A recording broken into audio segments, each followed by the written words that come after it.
오늘의 말씀은 고린도후서 10장 1절로 6절입니다.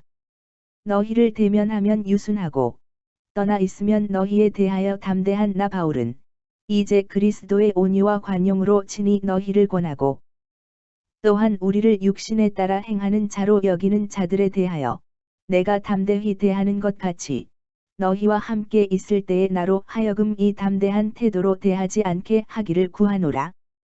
우리가 육신으로 행하나 육신에 따라 싸우지 아니하노니 우리의 싸우는 무기는 육신에 속한 것이 아니요 오직 어떤 견고한 진도 무너뜨리는 하나님의 능력이라.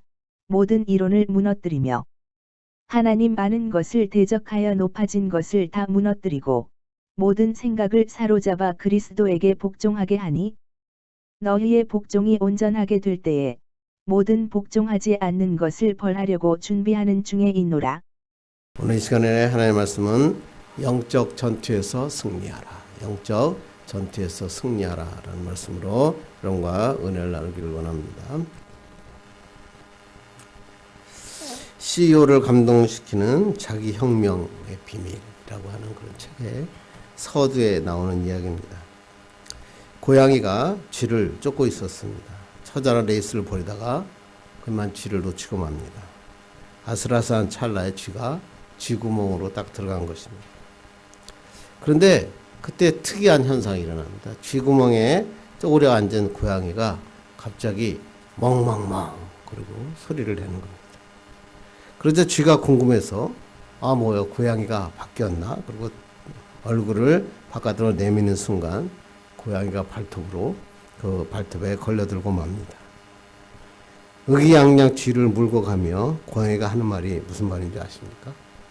요즘 같은 불경기에 먹고 살려면 적어도 2개국어는 해야지 그렇게 말하고 갔다고 합니다. 이 책의 이 서문에서 이렇게 쓰는 이유가 뭘까요? 이 고양이는 불경기에 대비해서 2개국어를 배웠다는 것입니다. 인생도 우리가 마찬가지로 인생을 살아가면서 어려운 여건을 우리가 생존하고 이겨나가고 뚫고 지나가기 위해서는 그냥 지나갈 수 있는 게 아니라는 거예요. 외부의 변화에 대하여 전략을 수립하고 변화되는 환경에 맞도록 무기를 준비할 때 비로소 내가 원하는 것을 얻을 수 있다. 그래서 이 책에서는 자기혁명은 변화에 순응하여 모든 것을 개발하는 것이다. 이렇게 얘기합니다. 그리고 그 서문의 밑에 보니까 또 이러한 토끼와 거북이에 대한 이야기를 나오더라고요. 우리가 잘 아는 토끼와 거북이 있죠. 근데 그 토끼와 거북이의 후일담에 대한 이야기라고 써놨습니다. 지난번 시합에서 거북이에게 아쉽게 진 토끼가 이제는 자기의 실력을 보여주겠다고 열심히 준비하고 며칠이 지난 다음에 토끼가 거북이에 찾아갑니다. 지난번 시험은 네가 잘한 것보다는 내가 방심해서 졌던 거니까 너도 그건 인정하지 않느냐. 그러니까 네가 진짜 승자가 되려면 나하고 다시 한번 시합해서 그때 한번 하는 게 어떠냐. 그때도 만약 내가 진다면 내가 너를 영원히 형님으로 모시겠다. 그러자 거북이가 가만히 고민하더니 이 토끼에게 얘기합니다. 그래 좋아. 그렇지만 저번에는 네가 시합의 규칙을 정했지만 이번에는 내가 규칙을 정하는 건 어떠냐. 그러자 토끼가 그래 와서 상관이 있냐. 그래서 흔쾌히 허락했습니다.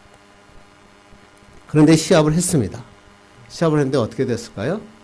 또 토끼가 지고 말았습니다. 왜 졌을까요? 거북이가 어떤 시합을 제안했냐면 거북이는 산 꼭대기에서 아래로 내려 산 밑에 있는 느티나무까지 오는 것으로 경기를 하자고 제안했다는 것입니다. 거북이는 토끼의 약점을 알고 있었습니다. 토끼는 뒷다리가 길어서 산 위에서 밑으로 내려올 수 없었던 것입니다. 그것이 힘들다는 것을 알고 있어서 경기 방식을 제안했고 거북이는 상대방의 약점을 알고 있었고 자기는 굴르면 되니까 그래서 굴러서 그에 따른 전략으로 승리했다라고 이 책의 처음 서문에 이렇게 기록했습니다. 제가 이걸 보면서 많은 생각을 했겠습니다. 이 책에서 이런 얘기를 얘기합니다. 우리의 인생도 마찬가지랍니다. 힘들고 어려운 상황을 이겨내기 위해서는 상대방의 약점이 무엇이고 내가 강점은 무엇이고 차별화할 수 있는 게 무언가를 알 때 새로운 전략을 수립할 때 그 다음에 승리할 수 있다. 그렇습니다. 운동 경기에도 전략이 필요하죠. 국가의 경영에도 전략이 필요합니다. 특히 개인의 사업할 때도 더 전략이 필요하죠. 특별히 지금같이 힘들고 어려울 때 이것을 어떻게 이겨낼 수 있는가 전략을 세우는 것 굉장히 중요합니다. 그런데 이것은 우리 사회에서뿐만 아니라 영적인 세계에서도 마찬가지입니다.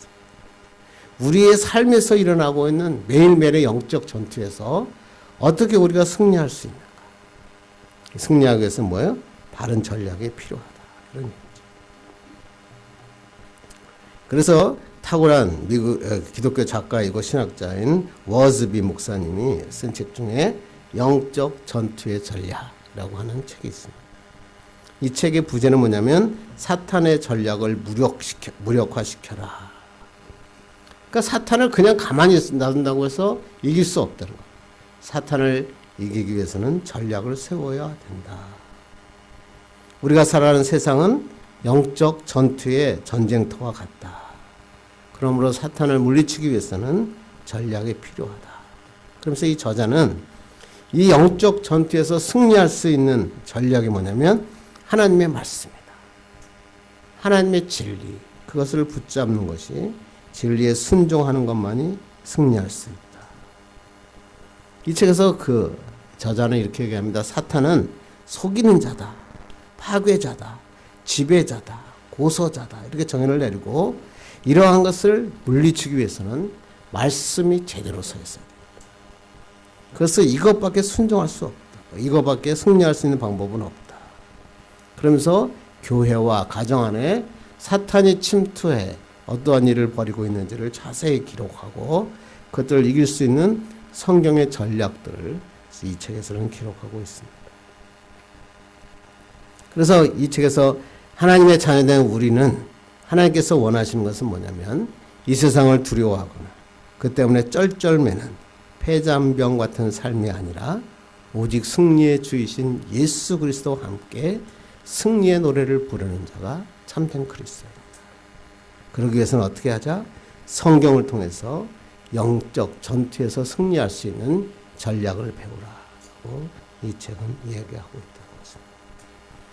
참 그렇습니다. 이 시대를 보면 지금 한국이나 미국 온 세계에 정말로 노골적으로 하나님을 대적하는 적군들이 굉장히 많이 일어났어요. 특히 이 시대의 가장 큰 운동이 뭔지 아세요? 하나님 지우기 운동. 그래서 온 세계가 하나님 지우기 운동에 나서고 있죠. 그래서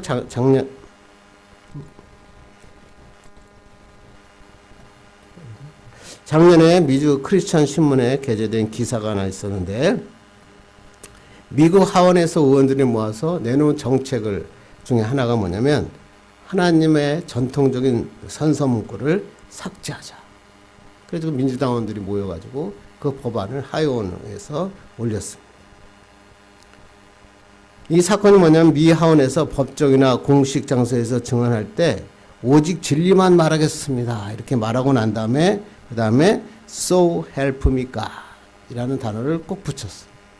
무슨 얘기죠? 하나님이여 도우소서.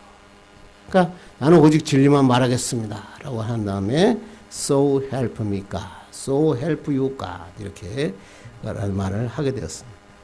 그런데 이때 발의한 안건이 뭐냐면 이것을 삭제하자는 거죠. 이제 우리 양심만으로 충분하지 왜 하나님의 이름으로 하나님이 개입해야 하느냐라고 논리를 핀 것입니다.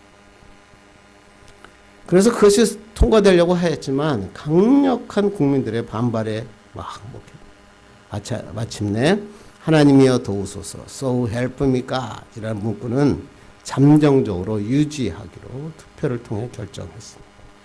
그렇지만 언제든 또 다시 이런 일을 벌일지는 아무도 모릅니다.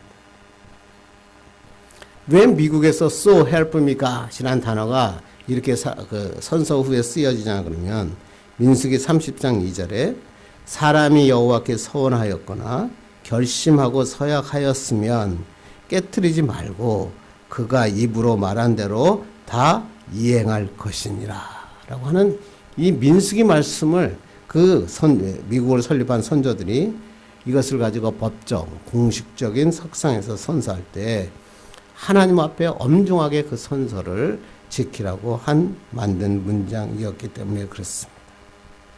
사람을 두려워하지 않고 하나님만 두려워하는 신앙. 그것이 바로 미국이다. 이렇게 이야기했다는 것입니다. 그런데 반기독교적인 정치 리더들이 나라의 정권을 잡고 패권을 잡으면서 하나님에 대한 미국의 전통 선서 문구를 빼자라고 하는 것입니다. 이건 우연한 일이 아니죠. 미국 안에서 엄청난 영적 전투가 일어나요. 사탄들이 그들을 이용해가지고 하나님을 지워버려요. 하나님의 이름을 지워버려요. 하나님을 미워하시는 죄를 마치 선인 것처럼 바꿔버리고 바벨탑을 쌓고 있는 무리들. 그것이 이들의 선한 싸움, 그들의 싸움이다. 이렇게 크리스천 타임즈, 미국의 크리스천 타임즈에 써 있습니다. 그리고 그들은 여기서 그친 것이 아니라 미국의 공식 모든 문서에서 his 또는 her라고 하는 문구를 삭제하고 그들에게 their, 그 남자, 그 여자라는 문구를 다 삭제한 다음에 그 단어 대신에 their, 그들이라는 성별 구분이 없는 무성별 문구로 변경하고 있는 것입니다. 하나님은 분명히 his, 그녀, 그 사람이라는 사람으로 남자와 여자를 구분해서 설명하고 있는데 이들은 남자와 여자를 구분을 없애고 하나님의 창조의 질서를 무너뜨리고 그들이라고 하는 단어로 모든 문서를 바꾸고 있는 것입니다. 뭐죠? 노골적으로 하나님의 이름을 지우겠다. 하나님의 창조, 하나님의 섭리 인정하지 않겠다고 하는 것입니다. 이렇게 세상은 노골적으로 하나님을 지우려고 하는 영적 전투의 현장이 되고 있어요. 제가 한국 얘기는 안 합니다. 가슴이 아프니까. 그런데 이런 영적 전쟁에서 패하게 되면 어떻게 될까요? 가정이 붕괴돼요. 교회가 공격을 당합니다. 하나님의 나라가 세워갈 수 없습니다. 그러므로 우리는 이 영적 전투에서 반드시 승리해야 돼요. 하나님을 지우는 그들에게부터 하나님만이 살아계신 분이다. 증거하며 나가는 것. 그것이 우리들이 해야 할 일이다. 그러면 이 시대의 이러한 영적 전투에서 우리가 승리하기 위해서는 어떻게 해야 될까? 성경은 우리에게 거기에 대한 얘기를 확실하게 하고 있습니다. 오늘 이 시간에 오늘 본문이 그 말씀이죠. 사도 바울이 하나님을 대적하는 자들을 하나님의 능력으로 싸워서 이겨라. 그리고 이길 수 있는 방법에 대해서 오늘 설명하고 있는 게 오늘 본문입니다. 1절 읽겠습니다. 시작. 너희를 대면하면 유순하고 떠나 있으면 너에게 대하여 담대한 나 바울은 이제 그리스도의 온유와 관용으로 친히 너희를 권하고. 원문에 보면 나 바울은 이라는 것이 맨 앞에 나오죠. 나 바울은 이제 친히 너희에게 권한다. 근데 이 말이 내가 지금 너부터 말하는데 잘 들어라. 이렇게 굉장히 강한 표로 표현하는 단어입니다. 지금 앞에 8장까지는 바울이 굉장히 부드럽게 편지를 썼어요. 그런데 오늘 9장부터 13장까지는 사도 바울이 강력한 어구로 이 편지를 쓰고 있습니다. 책망과 엄중한 경고의 메시지로 가득 찹니다. 그래서 많은 어떤 성경학자들은 많이 이렇게 얘기합니다. 1장까지 해서 지금까지 이 9장부터 13장까지 책은 두 권이 따로 지었는데 나중에 합해진 거다. 이렇게 얘기합니다. 왜냐하면 그만큼 다르다는 거예요. 앞에서는 사랑해라, 좋아해라, 그리고 화평해라 이런 말을 하다가 이 9장부터는 갑자기 그 사람들을 대적하라, 무너뜨리라 막 이렇게 막 강한 어조로 얘기하니까 이렇게 나누어졌다. 이렇게 얘기하는 거죠. 그런데 그렇지 않습니다. 앞에 있는 성경 구절은 고린도 성도들을 향한 사도 바울의 편지였다면 이 지금부터는 뭐냐면 하나님께서 고린도 교회를 대적하고 있는 대적자들에 대한 심판의 메시지를 전하고 있다고 하는 것입니다. 오늘 성경에 보면 오늘 대적자들, 성경하는 대적자들은 과연 누굽니까? 이 사람은 외부에서 들여온 거짓 교사들을 말합니다. 고린도 교회가 세워져서 말씀 안에서 잘 크고 있는데 갑자기 어디선가 대적자들이 들어와요. 그들이 와서 그 교회 안에서 다른 예수를 전파합니다. 거짓된 복음과 진리를 가르친 자들이 있었습니다. 그리고 또 그 사람이 이렇게 전하니까 이거에 영향을 받아서 그 악한 자들에게 넘어가서 지금 사울을 대적하고 있다고 하는 것입니다. 이 사람은 사도 바울에서 악의적인 소문을 퍼뜨렸어요. 그래서 오늘 퍼뜨린 대적자들이 뭐라고 퍼뜨렸어요? 오늘 보니까 사도 바울은 성도들을 직접 대면할 때는 유순하지만 멀리 떨어져 있을 때는 담대하다. 이게 좋은 말이 아니고 아주 사도 바울을 비양거리고 있는 것입니다. 사도 바울은 해야 할 말을 면전에서는 해야 할 말을 하지도 못하고 떠나 있으면 겨우 편지로 막 강하게 쓰고 있다라고 이야기하는 것입니다. 여기서 대면하면 유순하고라고 뭐 한글로 이렇게 번역을 하니까 뭐 되게 좋은 것 같지만 유순하고라고 언어가 타페이노스라는 말인데 짓눌린, 초라한, 비굴한 그런 뜻입니다. 그래서 의미는 소심하고 겁이 많고 비겁한이라는 뜻입니다. 그래서 현대인의 성경에서는 이것을 대면하면 비겁한 사람이다라고 이렇게 기록하고 있다고 하는 것입니다. 즉 사도 바울은 직접 만났을 때는 굉장히 소심하고 비겁한데 그 다음에 멀리 떠나 있으면 편지로만 강한 말을 하는 형편없는 사람이다. 뭐 무슨 얘기를 하는 거죠? 얼마 전에 고린도 교회를 방문했을 때 비겁하게 교인들 앞에서 아무 말도 못하고 쫓겨났는데 쫓겨나고 난 다음에 편지에는 막 강하게 막 써가지고 그 고린도 성도들을 막 힐난하고 질책했던 내용을 지금 대적자들이 바울에게 지금 이야기하고 있는 것입니다. 바울에 대해서 사람들 앞에서는 소심하고 비겁한 자가 뒤에서는 용감한 척하는 그런 사람이다. 인격적 모독을 공개적으로 하는 것입니다. 그런데 오늘 사도 바울이 그 말을 다시 뒤집어서 너희를 대면하는 온유하고 떠나 있으면 너에게 대하여 담대한 나 바울은 너희들이 나에 대해서 이렇게 비겁하고 소심한 사람이라고 말하지만 그렇지만 나는 뭐야? 온유와 관용으로 너에게 권면한다라고 이야기합니다. 1절을 딱 읽으면 가슴이 탁 먹혀오죠. 야, 이 사도 바울도 이렇게 많은 대적자들로부터 어려움을 겪고 있었구나. 그래서 2절에 그 말씀 거기에 대해서 어떻게 지금 이야기합니까? 2절 읽겠습니다. 시작. 또한 우리를 육신에 따라 행하는 자로 여기는 자들에 대하여 내가 담대히 대하는 것 같이 너희와 함께 있을 때에 나로 하여금 이 담대한 태도로 대하지 않게 하기를 구하노라. 또한 사도 바울에 대해서 육신에 따라 행하는 자다. 이거 어떻게 이렇게 표현할 수가 있어요? 사도 바울과 그 사람들을 뭐라 그래요? 육신에 따라 행하는 자다. 육신에 따라라는 원어의 뜻은 뭐냐면 세상적 기준을 따라. 바울과 일행이 세상적인 야망을 추구하고 자신의 이윤을 밝히는 이기적이고 세속적인 사람들이다. 이렇게 그 대적자들이 이야기한 겁니다. 이게 무슨 얘기죠? 바울이 연보를 모아서 예루살렘 교회에 나눠주고 그러니까 그 바울을 연보를 모으는 걸 보고 바울이 예루살렘 교회를 도와주려는 게 아니라 그 돈을 가지고 자기의 욕심을 부리는 그런 사람이다라고 비난한 겁니다. 하나님의 종에게 돈 문제를 걸고 나오면 정말 치사한 거죠. 우리나라 교회 이런 거 굉장히 많지 않습니까? 교회의 문제들이 다 돈이잖아요. 하나님의 종이 돈을 갖고 저렇게 마음대로 하는 세속적인 사람 아니냐. 이렇게 대적자들이 이야기하는 것입니다. 하나님의 종을 돈을 추구하는 파렴치한 사람으로 매도하고 있는 것입니다. 이걸 하나님 과연 용납하실 수 있겠어요? 용납하지 못하죠. 왜? 결국 이렇게 되면 그 주의 종이 무너지는 게 뿐만이 아니라 교회 공동체가 깨져진 거예요. 그리고 복음의 길이 막힌 거예요. 그들은 그게 강한 없죠. 그들을 무너뜨리고 주의 종을 무너뜨리고 교회를 무너뜨리는 게 그들의 목적이거든요. 그러니까 이런 거는 상관없습니다.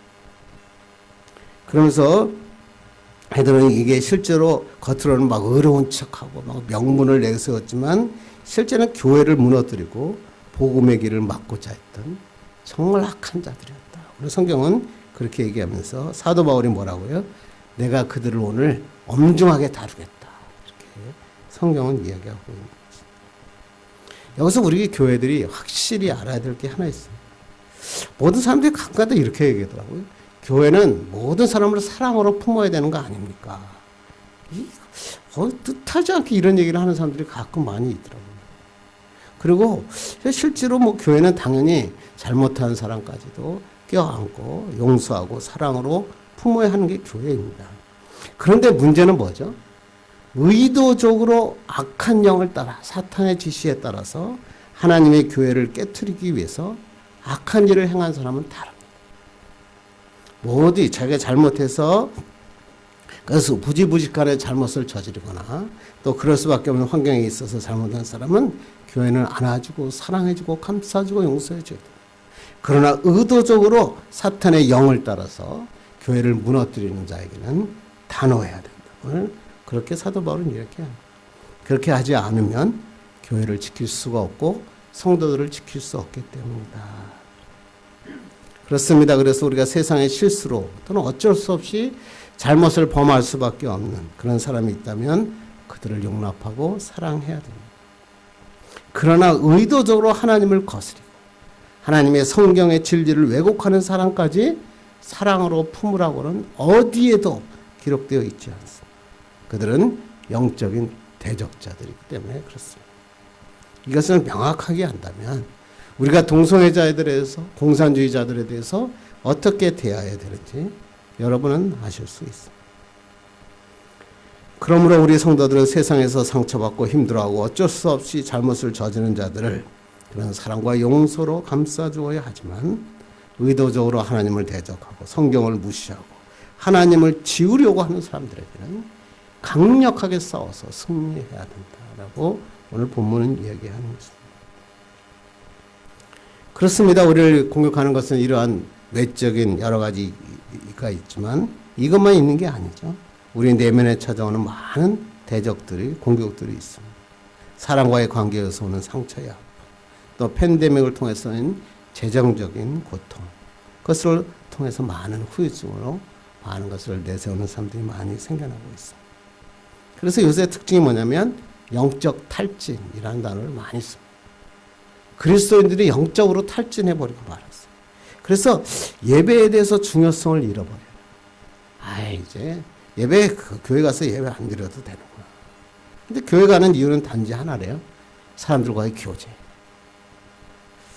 하나님 앞에 예배하는 게 그게 교회 가는 주목적이 아니라 사람들과 만나기 위해서 교회를 가는 그런 것으로 바뀌어버리고 맙니다.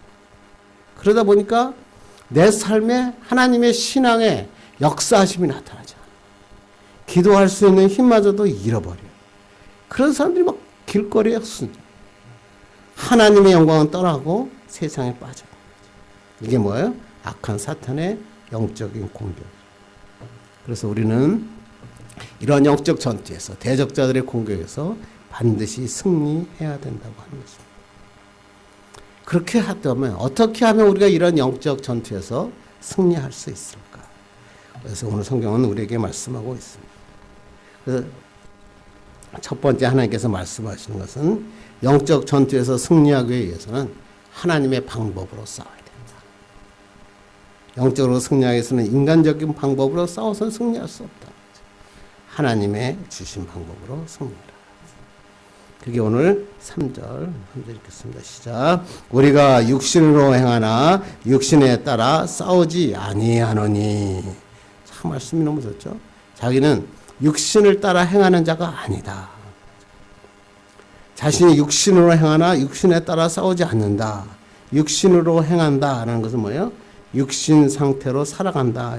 자기가 내가 육신을 입고 있으니까 육신으로 행할 수밖에 없지 않느냐. 이 세상을 살아갈 때 아침에 일어나서 밥을 먹고 직장에 나가 일을 하고 사람을 만나고 교제하는 거, 이것은 육체를 억체로 행하는 겁니다. 그래서 우리는 육신을 갖고 있기 때문에 이 세상에 살아갈 동안에는 육체를 억체로 행할 수밖에 없다.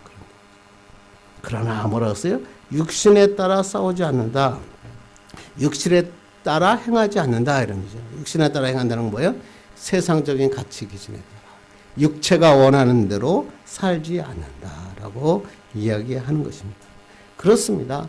우리는 이 세상에 살 때 육신의 그 연약한 몸을 입고 사니까 그것을 따라 그것을 행할 수밖에 없지만 그렇다고 육신이 원하는 대로 살아서는 안 된다라고 얘기하는 것입니다. 그렇습니다. 우리가 신앙생활 할 때 제일 중요한 게 뭐냐면 세상의 대적들을 싸울 때 육신적인 방법, 육신에 따라서 그들과 싸우면은 우리가 이길 확률이 별로 없어요. 왜냐하면 세상이 나보다 더 강할 때가 굉장히 많기 때문에 그렇습니다. 그래서 우리가 승리하기 위해서는 육적인 방법, 세상적인 방법이 아니라 하나님이 우리에게 주신 방법으로 승리해야 된다. 뭐요? 성령을 따라 행하라는 거예요. 쉽게 얘기하면. 육체를 따라 행하는 자가 아니라 성령을 따라 행할 때 승리할 수 있다라고 얘기하는 것입니다. 육체를 따라 행하면 어떤 일이 일어납니까? 좀 길지만 한번 찾아보겠습니다. 갈라디아서 5장 19절로 21절입니다. 시작. 육체의 일은 분명하니 곧 음행과 더러운 것과 호색과 우상숭배와 주술과 원수 맺는 것과 분쟁과 시기와 분냉과 당짓는 것과 분열함과 이단과 투기와 술취함과 방탕함과 또 그와 같은 것들이라. 육체가 이끄는 대로 살면 이런 일이 일어나는 거야. 원수 맺고 분쟁고 시기, 분냉, 투기, 방탕 그걸 따라 육체를 따라 살면 이런 것들만 나타난다는 거야. 그래서 이 육체로 따라 살지 말고 성령을 따라 살면 어떤 결과가 나타납니까? 그래서 바로 그 갈라디아서 5장 22절에 이어서 이렇게 얘기합니다. 읽겠습니다. 시작. 오직 성령의 열매는 사랑과 희락과 화평과 오래참과 자비와 양성과 충성과 온유와 절제니 이 같은 것을 금지할 법이 없느니라. 앞에 육신을 따라 사는 건 분내고 성내고 막 정말로 힘들고 그리고 투기하고 방탕한 막 시기 분냄 이런 것만 나오다가 그러나 그리고 22절에 가서 탁 바꿔버리시죠. 성령을 따라 살면 성령의 9가지 열매가 맺히느니라. 어떻게 하라는 거예요? 육체를 따라 살지 말고 성령을 따라 살아서 화평과 오래참과 자비로 살아라. 오늘도 이야기하고 있다고 하는 것입니다. 그렇습니다. 우리가 이 땅에 살아가면서 우리가 승리할 수 있는 방법은 세상의 육체를 따라 세상적인 방법을 따라 사는 자가 아니라 성령을 따라 싸울 때 승리하게 된다라고 이야기하는 것입니다. 이 성령이라고 하는 것은 하나님의 역사하시는 자, 하나님의 능력에 의존하고 사는 거예요. 하나님의 말씀대로 사는 거예요. 그러나 하나님의 방식을 무시하고 내 방식대로 내가 지은 것으로 살아갈 때 싸움은 승리하지 못하는 것입니다. 그러므로 우리는 항상 하나님의 법을 따라 하나님의 성령을 따라 싸워나가는 하나님의 사람 되길 간절히 바랍니다. 너무나 여러분 잘 아는 예어를 하나 하겠습니다. 썬다싱 너무나 많이 들었던 얘기죠. 히말리아 산중턱 3,800m 고지에 랑겟이라고 하는 마을이 있었는데 썬다싱이 그 티베트에 계시는 어떤 목사님하고 그곳에 가서 부흥회를 하게 되었다고 합니다. 그래서 그 목사님과 함께 히말리아 산을 올라가던 중에 큰 눈이 내려서 어려움을 겪게 되었습니다. 그래서 한참을 가던 도중에 보니까 신음소리가 났습니다. 살펴보니까 낭떠러지 계곡에 어떤 사람이 눈 속에 파묻혀 죽어가고 있었던 것입니다. 그래서 이 썬다싱이 티베트 목사님한테 저 사람을 구해서 같이 가자라고 제안을 합니다. 그랬더니 그 목사님이 도리어 썬다싱의 인상을 씁니다. 그 썬다싱이 다시 얘기하죠. 우리가 부흥회 가는 것도 영혼을 살리기 위한 목적 아닙니까? 사람이 부흥회 참석해야 그 영혼이 살 것 아닙니까? 먼저 저 사람부터 구합시다 라고 설득을 합니다. 그렇지만 듣지 않습니다.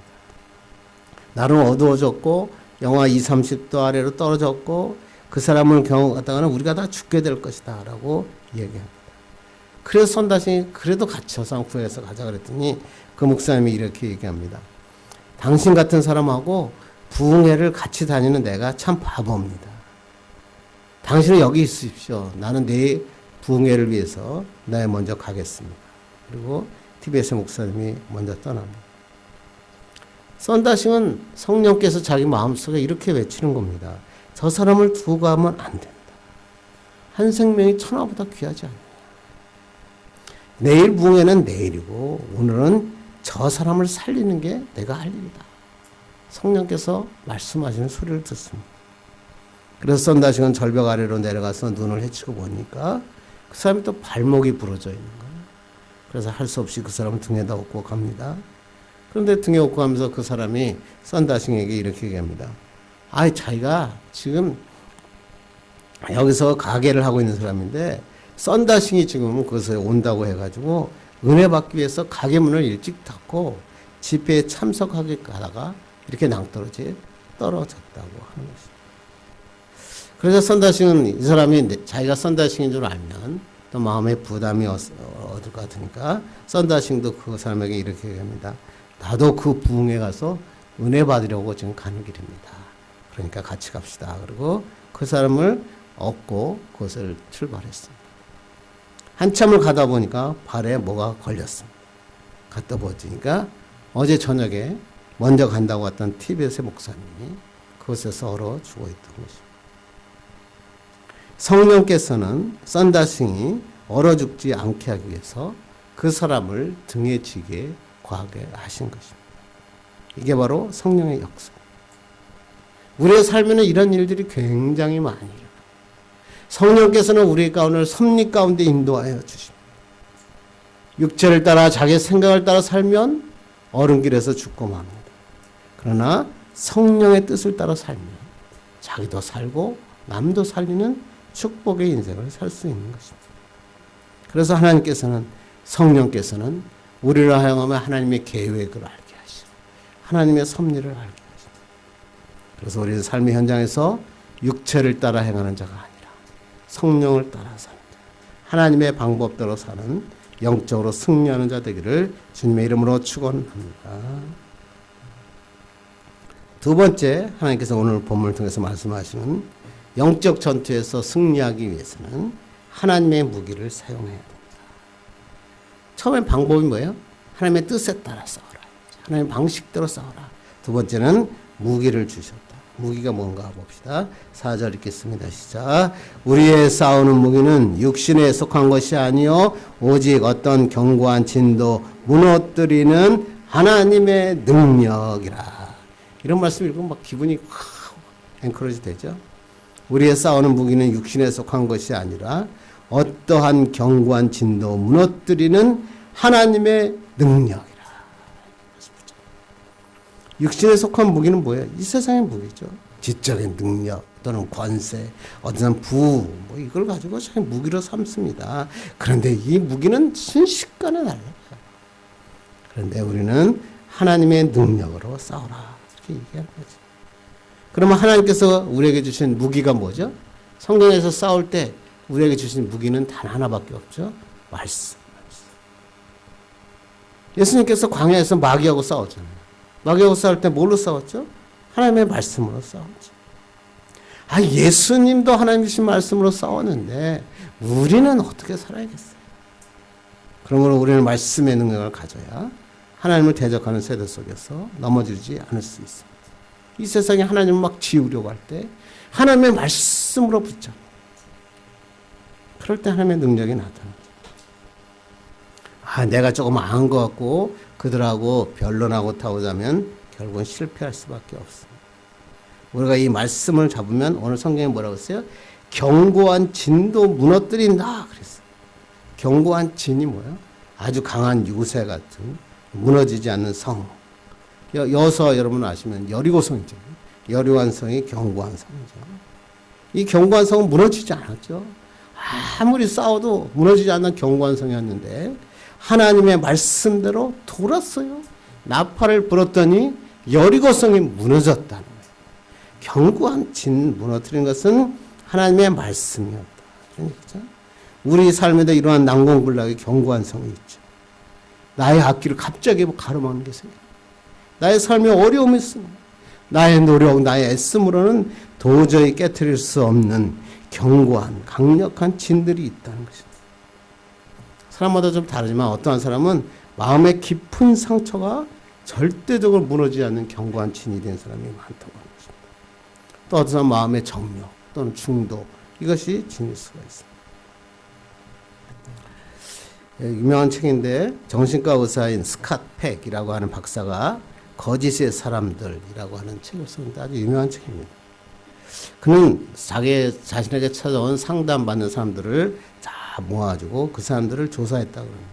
그리고 그들에게 이렇게 어렵고 불행한 원인이 무엇일까 그걸 추적해 봤더니 글쎄 그들의 대부분의 불행한 삶을 사는 원인이 어렸을 때 그 어린 시절에 어두운 경험, 상처 때문이다. 부모들로 받은 상처, 사회로 받은 냉대, 이런 것들 때문에 그들이 성인이 되어서도 불행한 삶을 살고 있다는 것을 발견하게 됩니다. 그런데 문제는 뭐였냐면 그들은 성장하고 난 다음엔 겉으로 보기에는 아주 예의가 바른 듯이 보이고 타인에 대해서 매너가 아주 몸에 빈 완벽한 사람들처럼 보였다는 것입니다. 그런데 그들의 마음속에는 상처가 가득 차가지고 이 어려움을 해결하지 못하는 것입니다. 그래서 자기가 마음이 아프고 가슴이 힘든 것도 불구하고 이를 인정하지 않고 이것을 항상 남에게 전가하고 다른 사람에게 이 약을 투사하고 죄책감을 거부했다고 합니다. 그래서 이 책에서 이야기하는 것은 뭐냐면 그들은 거짓말을 하고 있습니다. 그래서 책 제목이 거짓의 사람들이었다. 그러니까 거짓의 사람들 마음을 다 갖고 있더니 그것이 그 삶을 불행하게 만들었다. 그래서 이 책에서 얘기하는 게 뭐예요? 가장 무서운, 인생에서 자기 자신에 대해서 가장 무서운 것은 자신에 대해서 거짓말하는 것이다. 자기가 힘들고 어려운 시절을 보냈는데 상처가 치유되지 않았는데 자기는 멋진 사람처럼 남에게 보이고 자기를 속이고 심지어는 자기에게까지 거짓말을 하게 되면 문제를 빠져나올 수 없고 결국은 불행으로 이어졌다. 엄청난 사건이죠. 성경에 오늘 이것을 견고한 진이라. 견고한 진은 자신도 모르게 쌓여진 기만이라는 거죠. 자기 기만. 남들에게 남을 속이는 것뿐만 아니라 내가 나를 속이고 있는 것. 그런 기만에 가득 차면 이것은 해결할 수 있는 방법이 없어. 요새 오은영 박사가 인기라 오은영 박사한테 가면 한 5%나 해결하려나. 그런데 이 어둠의 그늘, 이 견고한 진이 어떻게 되면 하나님의 말씀의 빛에 노출되면 무너지는 거예요. 무너지는 거예요. 그래서 성경에서는 이 하나님의 말씀을 이렇게 얘기하고 있잖아요. 히브리서 4장 12절 읽겠습니다. 시작. 하나님의 말씀은 살아있고 활력이 있어 좌우에 날선 어떤 검보다 예리하여 혼과 영과 및 관절과 골수를 찔러 쪼개기까지 하며 또 마음의 생각과 뜻을 판단하나니. 이 말씀 읽으면 우리가 어떻게 살아야 되는지 알 수 있죠. 하나님의 말씀은 살아있고 활력이 있다는 거예요. 혼과 영과 관절과 골수를 찔러 쪼갠다는 거예요. 육체와 마음, 영혼의 문제까지 예수 그리스도 하나님의 말씀이 비춰지는 순간에 해결된다. 오늘 성경은 그렇게 얘기했죠. 이 영적인 견고한 진 여러분 다 무너뜨려야 돼요. 그래야 진짜 하나님 만날 수 있어요. 그렇지 않고 아까 거짓 사람들은 많처럼 내가 가서 자기 기만, 나 자체까지 속이고 있는 그러한 마음들은 쪼개져야 된다. 이렇게 승리하기 위해서는 어떻게 된다고요? 성령의 검, 말씀을 무기로 삼아라. 그래서 5절에 계속 이어서 이렇게 얘기합니다. 읽겠습니다. 시작. 하나님을 아는 것을 대적하여 높아진 것을 다 무너뜨리고 모든 생각을 사로잡아 그리스도에게 복종하게 하니. 하나님 아는 것을 대적하여 높아진 거, 그게 뭐예요? 하나님 없이도 살 수 있다는 교만이에요. 인생을 살다 보면 그런 사람들이 있더라고요. 내가 내 힘으로 살지 무슨 하나님이 도와주시나. 나는 하나님 없이도 살 수 있어. 그렇게 사업할 때 이야기하던 자들 지금 만나보면 비참한 삶을 살고 있지 않습니까? 과학이 막 발달하고 그러니까 과거에는 상상조차 했던 몸들이 막 생겨나잖아요. 그러다 보니까 과학이 막 발달하다 보니까 야, 이렇게 인공지능이 발달하고 로봇이 발달하는데 야, 하나님 없이도 우리 살 수 있는 거 아니야. 이런 마음들이 우리의 마음속에 찾아온다. 이것을 오늘 성경은 잘못된 교만이고 대단히 위험하다. 마음이 높아지면 어떻게 돼요? 하나님을 대적하게 됩니다. 하나님의 말씀에 순종하지 않게 됩니다. 그리고 마귀는 이러한 교만한 사람을 이용하는 거예요. 사용하는 거예요. 사람들을 그만 부추기는 거예요. 더 교만하게 해주고, 더 돈이 많게 하고, 더 힘이 있게 해주고, 더 높은 곳에 올라가고 권세자를 만들어서 자기의 동역자로 세워버립니다. 가룟 유다가 그렇지 않았습니다. 결국 가룟 유다는 자기가 비참한 최후를 맞이하죠. 마귀가 누구죠? 스스로 높아지려다가 떨어진 자가 마귀 아니에요. 그래서 인생에 살다가 교만해지면 마귀의 충실한 종로로 타게 됩니다. 하나님과 반대 방향으로 갑니다. 그래서 교만을 간단하게 생각하면 안 돼요. 교만은 하나님의 말씀에 순종하지 않는 것이에요. 그러니까 우리가 항상 하나님의 말씀을 붙잡는 거예요. 말씀을 선포하고 말씀을 순종하면 이 모든 일을 이겨낼 수 있어요. 그래서 제 에베소서 6장 17절 여러분 너무 잘 아는 말씀입니다. 한번 읽겠습니다. 시작. 구원의 투구와 성령의 곰 곧 하나님의 말씀을 가지라. 그러죠. 앞에서 전신갑주를 입어라. 그러면서 계속 이야기하는데 그 중에서 공격용 무기는 성령의 곰 하나님의 말씀밖에 없다. 그런데 대부분의 사람들이 여기서 끝나더라고요. 그러니까 그래 말씀이 내 검이야. 근데 내 인생에 보면 이 검을 사용할 수가 없는 거예요. 아니 하나님 말씀의 검이라 그러는데 그러면 이 검을 어떻게 사용합니까? 그런데 에베소는 바로 그 다음에 18절에 그 말씀의 검을 사용하는 방법을 성경에 기록하고 있거든요. 한번 읽겠습니다. 시작. 모든 기도와 간구를 하되 항상 성령 안에서 기도하고 이를 위하여 깨어 구하기를 항상 힘쓰며 여러 성도를 위하여 구하라. 성령의 검인데 그 검을 사용하기 위해서는 뭐가 필요하다는 거예요? 성령 안에서 기도해야 된다. 말씀 아무리 읽어도 아무리 많이 알아도 이 말씀이 능력에 나타나기 위해서는 기도가 뒤따라야 된다. 그렇게 성경이 오늘도 말씀하고 있어요. 그런데 어떤 사람은 자꾸만 말씀을 알기만 해요. 읽기만 해요. 그런데 이 사람의 인생이 바뀌어지지가 않아요. 그 사람을 만나면 기쁨이 없어요. 감사가 없어요.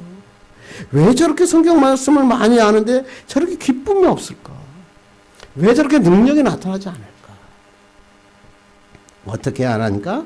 성령 안에서 깨어 구하지 않으니까. 말씀이 검이 되어 세상에서 이겨나기 위해서는 하나님의 말씀을 하나님의 성령 안에서 기도할 때 대적을 무찌르기 시작한다는 것입니다. 그렇습니다. 하나님께서 우리에게 굉장히 강력한 무기를 주셨어요. 어떠한 견고한 진도 무너뜨리고 어떠한 세상의 풍덩도 다 부서뜨리는 그런 놀라운 축복과 역사를 우리에게 주셨습니다. 이 무기가 바로 말씀입니다. 그런데 이 말씀을 사용하기 위해서는 기도가 따라야 된다. 아무리 말씀을 많이 배워도 말씀에 대한 체계적으로 잘 잡혀가고 있는데 삶에서 놀라운 능력이 나타나지 않는 이유는 뭐예요? 기도하지 않아요. 그래서 말씀이 없는 사역은 당장 어떤 성과를 나타낼 수도 있죠. 그러나 곤분하죠. 그러므로 우리는 성령을 따라 살아야 되고 말씀의 검으로 승리해야 되는데 이 무기를 사용하기 위해서는 말씀을 읽고 성령 안에서 기도해야 돼요. 그러면 승리할 수 있어요. 세상은 영적 전투의 현장이죠. 그걸 보면 아쉬워할 필요도 없어요. 쯧쯧쯧 하면서 혀를 찰 필요도 없어요. 우리가 그 영적 전투를 이겨내야 돼요. 이러기 위해서는 하나님의 역사하시고 하나님의 축복과 하나님의 능력을 받아야 돼요.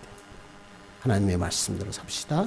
하나님 앞에 기도함으로 말씀의 검을 세상을 향하여 날리고 하나님의 축복의 사람으로 되기를 주님의 이름으로 축원합니다.